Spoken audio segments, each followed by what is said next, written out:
സാധാരണയായി നമ്മൾ നെഞ്ചുവേദനയാണല്ലോ ഹൃദ്രോഗത്തിൻ്റെ ലക്ഷണമായിട്ട് പറയുന്നത്. ചില സന്ദർഭങ്ങളിൽ നമുക്ക് ശ്വാസതടസ്സവും ഹൃദ്രോഗത്തിൻ്റെ ലക്ഷണമായിട്ട് വരാറുണ്ട്.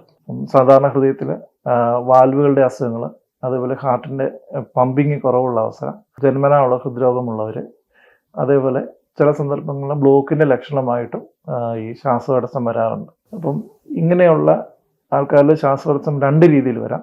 ഒന്നാമതായിട്ട് നമുക്ക് നടക്കുമ്പോൾ, അല്ലെങ്കിൽ കയറ്റം കയറുമ്പോൾ, അല്ലെങ്കിൽ കട്ടിയുള്ള എന്തെങ്കിലും ജോലികൾ ചെയ്യുന്ന സമയത്ത് ഒരു കിതപ്പായിട്ട് അനുഭവപ്പെടാം. രണ്ടാമതായിട്ട് നമ്മൾ രാത്രിയിൽ കിടന്നുറങ്ങുന്ന സമയത്ത് ശ്വാസം മുട്ടൽ കാരണം പെട്ടെന്ന് ചാടി എണീക്കേണ്ടതായിട്ടുള്ള ഒരു അവസ്ഥ വരിക. അപ്പോൾ അതുപോലെ തന്നെ ഈ ശ്വാസം മുട്ടൽ കുറച്ച് നേരത്തേക്ക് ഒരു 10-20 മിനിറ്റ് കഴിയുമ്പോഴത്തേക്ക് മാറുള്ളൂ, പെട്ടെന്ന് അങ്ങ് റിസോൾവ് ആവില്ല. അപ്പോൾ അങ്ങനെ വരുന്നത് ഹൃദ്രോഗത്തിൻ്റെ ഒരു പ്രധാനപ്പെട്ട ലക്ഷണമാണ്. അപ്പോൾ ഇങ്ങനെ എന്തെങ്കിലും ലക്ഷണങ്ങൾ ഉണ്ടെങ്കിൽ നിങ്ങൾ തീർച്ചയായും ഒരു ഡോക്ടറെ കണ്ട് അത് പരിശോധിപ്പിക്കണം.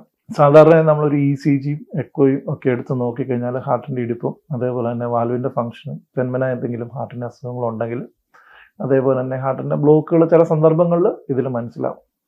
ചിലരിൽ ഇതെല്ലാം നോർമൽ ആണെങ്കിൽ നമുക്കൊരു ട്രെഡ്മിൽ ടെസ്റ്റ് കൊണ്ട് എടുത്ത് നോക്കിയാൽ ഈ ശ്വാസതടസ്സം ഹൃദ്രോഗം കൊണ്ടാണോ ഇല്ലയോ എന്നുള്ളത് മനസ്സിലാക്കാൻ പറ്റും. അപ്പം നിങ്ങൾക്ക് ഇങ്ങനെ ഉണ്ടാകുന്ന ലക്ഷണങ്ങൾ നിങ്ങളുടെ ഹൃദയം നിങ്ങളോട് സംസാരിക്കുന്നതാണ്.